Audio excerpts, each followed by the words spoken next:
UFM कैसे हटेगी, क्यों लगती है यूएफएम, यूएफएम लगने से कितने सब्जेक्ट में बैक लगती है, कितने सब्जेक्ट दोबारा एग्जाम देना पड़ेगा, क्या सभी एग्जाम सभी परीक्षा दोबारा होगी या फिर कुछ सब्जेक्ट में देना पड़ता है, आखिर कैसे हटे, क्या सॉल्यूशन है, इस वीडियो में बात करेंगे। रिजल्ट आता है कि नहीं आता है, चलिए शुरू करते हैं। यूएफएम लगने से क्या होता है, क्यों लगती है, क्या रीज़न है, लग गई तो अब क्या होगा, क्योंकि छात्रों को बहुत ज़्यादा सवाल था, डाउट था। तो चलिए शुरू करते हैं। और क्या है स्टार्ट, पूरी अपडेट लेके वीडियो को लाइक चैनल सब्सक्राइब ज़रूर कर लीजिए। दिखा रहा हूँ क्या मेंशन है कि result not displayed due to तो नॉन सबमिशन ऑफ एबीसीआईडी, यानी इसी तरीके जिस तरीके से यहाँ पे शो हो रहा है एबीसीआईडी, इस तरीके से पीले कलर में बॉक्स में शो होता है यूएफएम इस तरीके से करके, हालांकि ये एबीसीआईडी की वजह से नहीं शो रहा और इनका रिजल्ट अपडेट नहीं हुआ। तो यूएफएम लगने से भी ऐसे ही कुछ स्थिति में दिखाता है जहाँ से आपका रिजल्ट जीरो हो जाता है। तो इस कंडीशन में 203 चीज़ें होती हैं, या जो आपके सारे जो सेमेस्टर जो भी आपके रिजल्ट हैं सारे ज़ीरो हो जाते हैं। यानी तीन कंडीशन, नंबर एक, या तो ऑल यानी जिस सेमेस्टर का आपने एग्ज़ाम दिया है उस सेमेस्टर या फिर उस ईयर का, उस सेमेस्टर के सारे सब्जेक्ट का रिजल्ट ज़ीरो हो जाए, उस ईयर का सारा रिजल्ट ज़ीरो हो जाए, या फिर केवल केवल उसी सब्जेक्ट में ज़ीरो हो जाए, अपडेट कर देता है। लेकिन अगर आप अच्छे से एक एप्लीकेशन लिख करके स्पष्टीकरण में दे देते हैं तो एग्जीक्यूटिव को लगता है तो आपका दोबारा से रिजल्ट अपडेट कर देता है। एग्ज़ाम दे दिया है और आपका अगर कोई इशू जो उस एग्जीक्यूटिव को लगता नहीं है तो दोबारा से क्या करेगा, दोबारा से आपका जो रिजल्ट है वो जीरो की बजाय वो सही कर देगा। हाँ, ऐसी कंडीशन में आपको बढ़िया से एप्लीकेशन लिखना पड़ता है। एप्लीकेशन क्या लिखना है क्या नहीं लिखना है मैं ऑलरेडी शॉर्ट वीडियो में बता दिया हूँ, वहाँ पर जाकर देख लीजिए। बाकी फिर भी समझ में ना है तो मेरा मेंबरशिप ज्वाइन कर लीजिए, नंबर आपको मिल जाएगा, डायरेक्ट मुझे कॉल करना, मैं बता दूंगा या फिर एप्लीकेशन भेज दूंगा। ठीक है, कैसे लिखना है, नंबर कहाँ से मिलेगा, मेंबरशिप ज्वाइन करेंगे तभी नंबर मिलेगा। ठीक है, बाकी मैं फिर बता दूंगा अगर ये सब लग गई है तो उसका सॉल्यूशन कैसे क्यों लगती है पहले बात करते हैं। यानी अगर आप एग्ज़ाम देने के वक्त आपके जेब में कुछ चिट्ठी उट्ठी रह गई थी और आप उसको नहीं निकाले तो जो जो जो गाइडर होता है, जो टीचर होता है, अगर आपकी गाइडर जो होता है आपकी इन्विजिलेटर होता है आपके आया और चेक कर लिया तो और तो उसमें आपका क्या करेगा, वो जो गाइडी करते हैं वो लोग यूनिफॉर्म लगा देंगे। एक कंडीशन है। दूसरी कंडीशन है आपके जहाँ पे एग्जाम देते हैं बैठ के जो आसपास में अगर चीट पड़ी कोई पर्ची पड़ी है तो उस कंडीशन में भी आपकी यूनिफॉर्म लग सकती है। तीसरा कंडीशन ये है कि आप जो किसी चीटिंग कर रहे थे या कोई और एक्टिविटी कर रहे थे, आपके पास कोई जो है मोबाइल वगैरह फ़ोन मिल गया तो इस वजह से इस रीज़न में भी आप लग।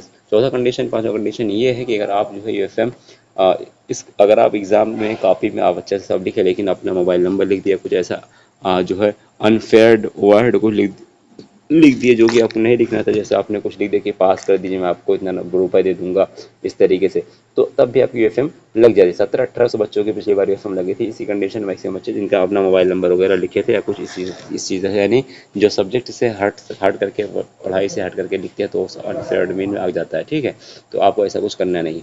और एफएम लगने से सॉल्यूशन यही कि एक एप्लीकेशन लिख रही है, देखिए स्पष्टीकरण दीजिए एकेटीयू को और उसको एकेटीयू एफ एम एट जो मेल आई डी मेल यानी जो एकेटीयू की एफ एम वाली जो मेल आई डी भेज दीजिए, वहाँ से आपकी एफ एम अगर लगे एकेटीयू हटा देगा या फिर आपको बुलाता है, एक बार यूनिवर्सिटी आपको जाना पड़ता है और डेट उसकी जो आती है कभी कभी जो है डेट मेरे हिसाब से एक बार आ चुकी है एफएम की, दोबारा अगर नोटिस आएगी तो वीडियो अपलोड होगी, उसमें आपको बताया था कि इतने दिन का आपको समय मिलता है एप्लीकेशन देने का।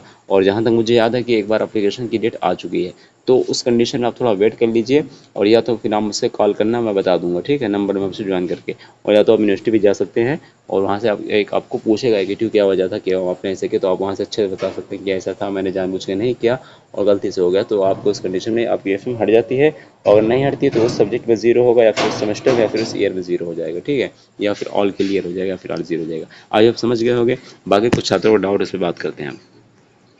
पूछ रहे हैं, क्या पूछ रहे हैं उनका डाउट भाई कि बी फार्मा सिक्स सेमेस्टर का डिवेल्यूशन का रिजल्ट कब आएगा।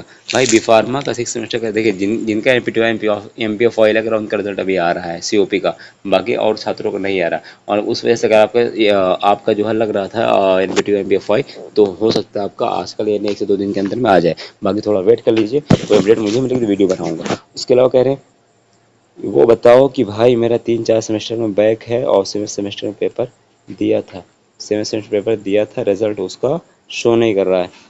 तो 3-4 सेमेस्टर में देखिए, अगर आपका एनपीटी या एमपी5 लगा तभी शो होगा, अदरवाइज आपका बाद में रिजल्ट आएगा। अगर आपका नॉर्मली रेगुलर है या फिर नॉर्मली सीओपी है तो वो सीओपी का रिजल्ट कब आएगा, बाद में आएगा, अभी रेगुलर आने के बाद। हाँ, आपका जो है थर्ड ईयर और fourth year B pharma back लगे तभी आपका रिजल्ट शो होगा, अदरवाइज थोड़ा वेट कर लीजिए और 2 से 4 दिन में आ जाएगा। ठीक है, यस सर। सीओपी का रिजल्ट सीओपी का रिजल्ट भाई आ रहा है जिनका एनपीटीवाई लगा, नॉर्मल सीओपी का रिजल्ट बाद में आएगा, जब सारे रेगुलर का आ जाएगा उसके बाद।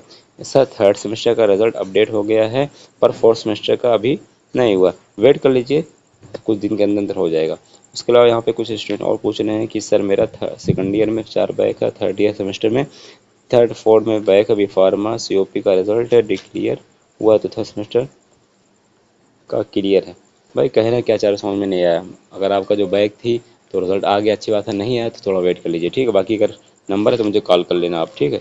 सरफराज क्या पूछ रहे हैं, सर मेरा थर्ड सेमेस्टर में बैक है, पेपर दिया, क्लियर हो गई है, पर फिर भी बैक दिखा रहा है। क्लियर हो गई है तो आप जो भी दिखाए आप उसका स्क्रीनशॉट ले लो, रख लो, पास हो। और हाँ, अगर अपडेट दोबारा से होता है तो उसमें भी कुछ कंडीशन होती, तो थोड़ा भी 2-4 दिन वेट करिए, हो सकता है रिजल्ट अभी अपडेट हो। क्योंकि यहाँ तक मेरा मेरा जो मानना है कि उसमें बाई मिस्टेक है, सब सारी चीज़ें हो रही हैं। अभी रिजल्ट नहीं आना था लेकिन फिर भी नेगेटिव दे रहा है, तो उस कंडीशन में हो सकता है बाई मिस्टेक हो, 2-4 दिन के बाद जो होगा वही क्लियर कंफर्म माना जाएगा। फिर सेमेस्टर का सुपरवाइजर भी टाइम लगेगा। उसके अलावा सर एक में एक नंबर से बैक है, ग्रेस मिल जाएगा, क्यों नहीं मिलेगा। अगर आपको वाई जी पी ए 10 है या मोर देन 10 है, आपको ग्रेस मिल जाएगा, ठीक है। तो यही सारी अपडेट है। बाकी कुछ छात्रों का और डाउट है यहाँ पे, sir M P T Y में ग्रेस मिलता है। भाई एम पी टी वाई सब में मिलता है ग्रेस। अगर आप एलिजिबल हैं तो ग्रेस के 10 नंबर, आपका 10 नंबर है, 10 वाई जी पी है तो आपको मिल जाएगा। डाउट कमेंट करिए। अगर आप लोग कुछ इमरजेंसी सवाल है तो आप मुझे मेंबरशिप ज्वाइन करके मुझे कॉल कर सकते हैं, नंबर आपको मिल जाएगा मेंबरशिप सेक्शन में। और मैं 5 बजे के बाद फ्री रहता हूँ, शाम को 5 बजे से लेकर 6 बजे तक, या फिर 9:30 बजे से लेकर रात में फिर 10:30 से 11 तक फ्री रहता हूँ, ठीक है। आप मुझे कॉल कर सकते हैं, अदरवाइज़ फिर मुझे या तो आप क्या करें, मॉर्निंग में भी कॉल कर सकते हैं 9 से 10 बजे के आसपास। बाकी थोड़ा जो है, अगर ज़्यादा इमरजेंसी ना तो कमेंट कर लीजिए, मैं उस वीडियो बना दूंगा। अदरवाइज मेंबरशिप लेके ज्वाइन करके मुझे कॉल कर सकते हैं, नंबर आपको मिल जाएगा मेंबरशिप सेक्शन में, ठीक है। Good night.